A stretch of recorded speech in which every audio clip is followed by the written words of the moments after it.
Ladies and gentlemen, boys and girls, theys and thems, I have something to get off my chest that I've been very hesitant on saying for quite some time now. So, here it goes. I've never played a Dark Souls game. I know. Most of you guys are probably hovering over the unsubscribe button or have already clicked it. Oh, I can just see the comments now. Phenomenal Philip. More like phenomenal fraud. I think Phenomenal Philip has phenomenally flopped. Phenomenal isn't a word. Phenomenal Philip should change his name to Mediocre Man or Default Dave. You spelled phenomenal wrong. I'm sorry everyone, but the Dark Souls games never really interested me enough to play, let alone buy one. I think I never bought a Dark Souls game because 1, I'm not that into medieval stuff. I still haven't watched Game of Thrones, I don't play D&D, and you're not ever gonna catch me playing Clash Royale.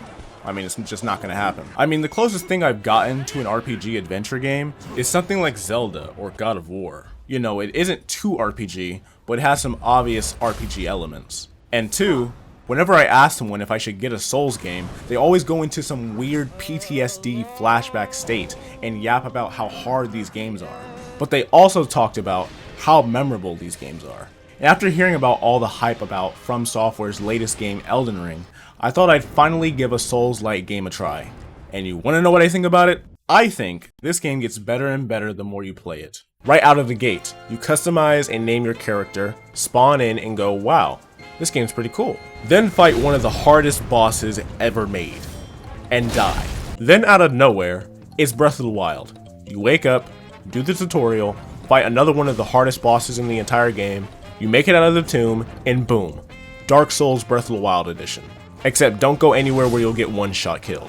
First things first, this game is massive, okay? And when I mean massive, I mean 70 hours to beat massive. Being able to go anywhere you want is perfect for a game like this. Your random discoveries are your reward, to be honest. Keep in mind, this was my first ever Souls game. To say I felt off track is an understatement. I felt lost, nigga. In any open world game, sure, you can explore the map and go anywhere you want, but the main story and side quests will always be marked on your map, so you get a general idea on where to go. Well, not in this game. You have to find the main story bosses. To be honest, I think it took me 10 to 15 hours just to find the first main story boss. I didn't know who to fight or who to run away from. I've never played a game that's made me feel this way out of the gate. I was lost, confused, and discouraged to play, let alone beat this game. So I looked up how to get started on YouTube. Yeah, I don't want to hear it. Because there are 2 types of people in this world. There are people who looked up certain things in Elden Ring, and liars who say they did it all themselves. Elden Ring has surprised me more than any video game I've ever played in my entire life. There are evil fire knights, beast titans from Attack on Titan, goblin monkeys with swords, jumbo jellyfishes, nasty unwashed hands, soul knights on horseback, bears, giga bears, black bird statue dudes, an anorexic death bird, fire breathing cat statue dog things, dual wielding samurais, dual wielding endermans, dragon 1, dragon 2, dragon 3, lightning sword dragons, crabs, lobsters, big-ass light trees, abandoned cities, freezing mountains, there's caves, there's dungeons, there's a map underneath the map, there's a map on top of the map. And just when you think you've seen it all, surprise, surprise, there's another part of the map you haven't seen before, with even more unique enemies and more things to do.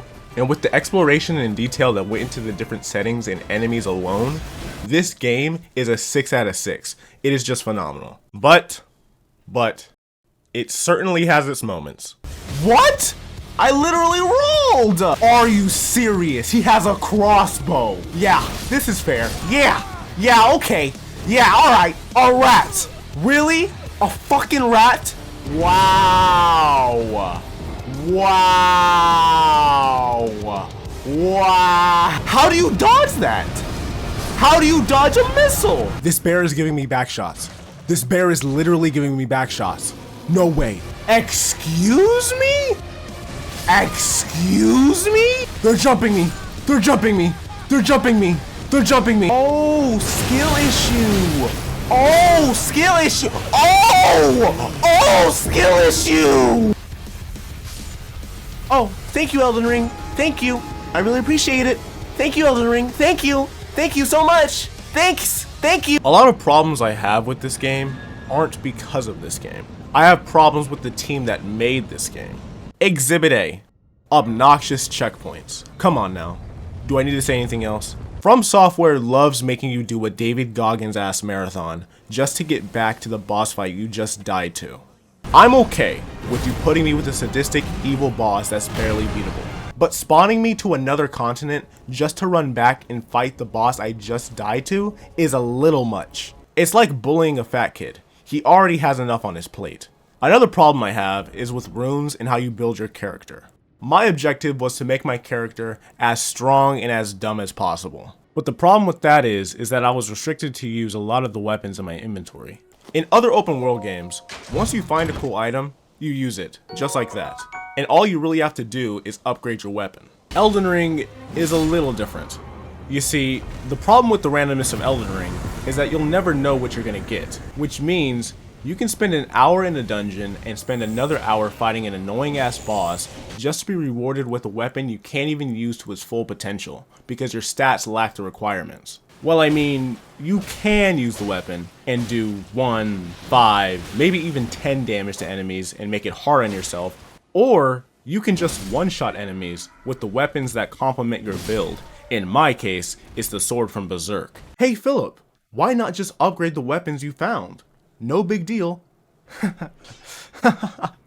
I would if I had enough smithing stones and runes. The upgrade system is so obnoxious and so annoying until you look up how to farm runes on YouTube. And the last thing I'm going to yap about is the bosses and the balancing. In Elden Ring, there are two types of bosses. Bosses that are aesthetically pleasing and are fair, and bosses that are aesthetically pleasing and are bullshit. My favorite boss that I encountered was this Tasmanian devil with a black blade. He could hit you with one of these moves, or he could hit you with his aerial slash attack, or he can finish you off with one of these. As you can see, he looks like a badass and isn't too crazy to fight. Like I said, aesthetically pleasing, yet fair. Then you'll fight someone like Melania, who out of the gate hits you with a cold monologue and says she's never known defeat. You pull up and it's tense. It's a dope fight and she seems to have reasonable moves to roll out of and avoid. Then randomly, she pulls out this move. Oh, I died. Whoa, whoa, whoa, whoa, whoa, whoa, whoa. Whoa, she was still attacking. What? It's not just difficult bullshit either. It's also boring bullshit. Like for instance, the Fire Giant. A tall, towering, yet captivating monstrosity that screams dope boss fight. Then you actually fight him and realize, oh, I'm literally going to be swinging at his feet the entire fight. Like I said, every boss fight in this game is a great concept, but a lot of the bosses have a bullshit button or move that feels like an insta-kill. The bosses feel like From Software cooked with the designs, but they took no time to balance these bosses at all. I think a lot of the problems would be solved if they spent 1, 5, maybe even 10 minutes to at least try and balance the bosses. So in conclusion, Elden Ring is pretty much New Game Plus the game, and I plan on beating it again with a different build. Until then, I'm just gonna look up how to beat Melania on YouTube.